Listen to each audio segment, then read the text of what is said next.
Hi everyone from your physicist. Today we have Joseph Fatula, creator of Living Earth. Thank you for being here. Yeah, I'm glad to be here. For those who doesn't know the game yet, Joe, can you please explain what the game is Sure. about? The game is about the space race set in 1956 to 1976, about things like putting the first man on the moon. It focuses on risk management and planning ahead. When a friend of mine brought the game to my attention, I was really impressed that such a deep and well-realized game had been made by an independent shop such as Luminaris. How were you able to stand out on the market in a period where Kickstarters and huge publishers flood the market each day with high-profile games? Well, I think in a lot of ways, we were very fortunate to have fans who enjoyed the game for its content before any question of who was producing it or the production quality. And so, because people enjoyed the content so much when we played it at game shows in the area, I think it was able to spread mostly by word of mouth. And so, the particular publisher didn't really have anything to do with how visible the game was in the market. Let's talk for a second about the graphics. The draws are amazing, and they perfectly catch 50s and 70s style. Thank you. The detail level is just insane. Even the writings seems to come out from the old dot matrix printer. Did you Okay. make them by yourself? I did. So you are not only the creator of the concept, but also the creator of the artwork. Is this correct? That's correct. I had a lot of fun doing the artwork for this one. As an actual physicist, I really appreciated the Beyond the Game chapter of the manual, where you explain, among other things, the difference between thrust and impulse. This is not a difference everyone can tell. What's your background in this sense?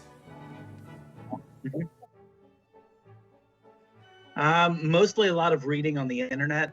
This is something I was interested in how these things worked, and so I did a lot of research to find out more about the physics of spaceflight and the physics of how rockets behave.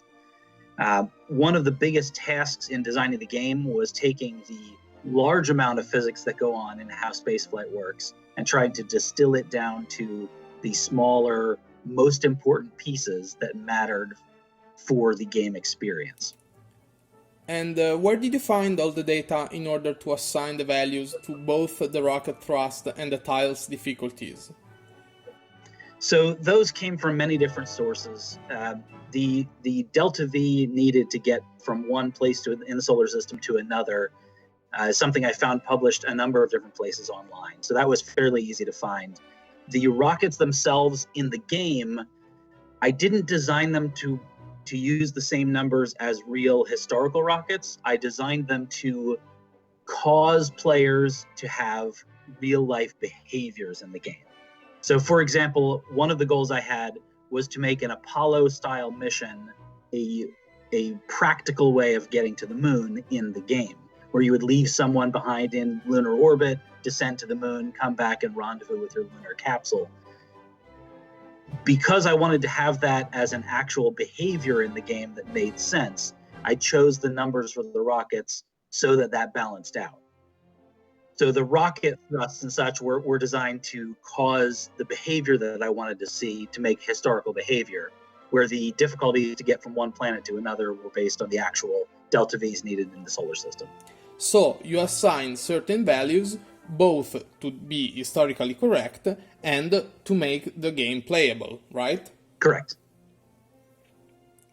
With the first expansion, Outer Planet, you enrich the game with a lot of content, such as new planet, missions, rocket and capsule.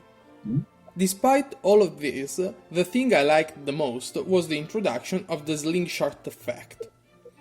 Can you explain how you were able to implement it in a realistic way? Sure.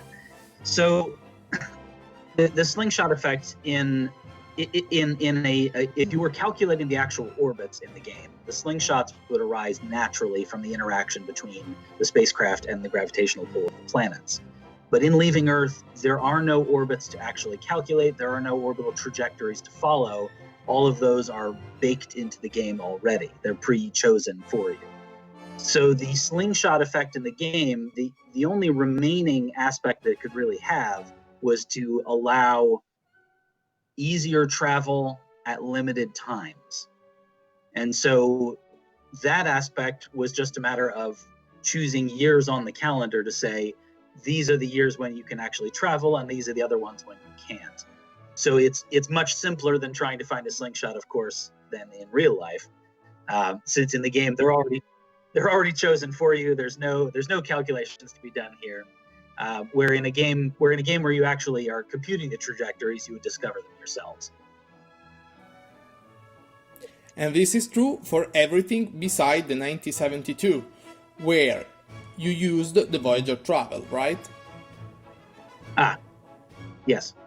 So in that case, I wanted to have something like the Voyager Grand Tour of the planets possible. I wanted that to be part of the game. So I chose the numbers for it so that the years would line up to allow a maneuver once in the game. Thankfully, on there, it was fairly easy to tell. Basically, write a quick program on the computer to say, search all of these numbers for me and find one that actually matches this pattern, rather than doing it by hand, which would have taken forever. So same kind of thing. Yeah, same kind of thing as figuring out the weights for the different rockets, the masses and thrust for the rockets to get the behaviors I was looking for. It was much faster to have the computer search through that space for me than it was to do it by hand. The second expansion, Stations, nearly doubled the content of the base box and made the game even more a sandbox-style game. What was its main purpose when you made it? So one of the main goals I had with Stations was to capture the real life reasons that we would go back to the same place over and over again. So, for example, these days we've been sending probes to Mars repeatedly for my entire life. We've been continuing to send probes to Mars, which means that there is more of interest on Mars than you can discover in just one landing. And so NASA and everyone else keeps sending things to Mars to keep exploring what's there. And in the base game of Leaving Earth, when I was originally designing it, some of the concepts were getting to be so large that it would be very hard to learn in a single game. And so in the base game, there's only one thing to learn about each planet. It either has life or it doesn't, or it has minerals or it doesn't. Where in Stations, I wanted to capture that feeling of a place being so intriguing that we want to keep going back there. Leaving Earth is great for a small group of players, but it's also one of my favorite, if not the most favorite, solo game of all time. Did you have this feature in mind, or did it come up during development? This came up during development. I definitely did not consider it as a solo game. I wasn't familiar with solo games at all when I started development on this, and gradually started learning more about them as this came closer to publication.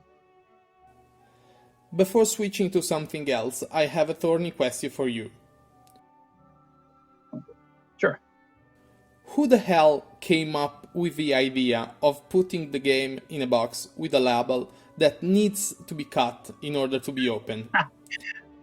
Oh, yep. As I told you, the drawings are amazing, and I almost cried when I had to use a knife. Oh, I see that. So that one was part of the difficulties of publication through a small company. The larger companies that have all of the right equipment to be able to produce cards and box labels and such, working with a company like that would have provided some advantages.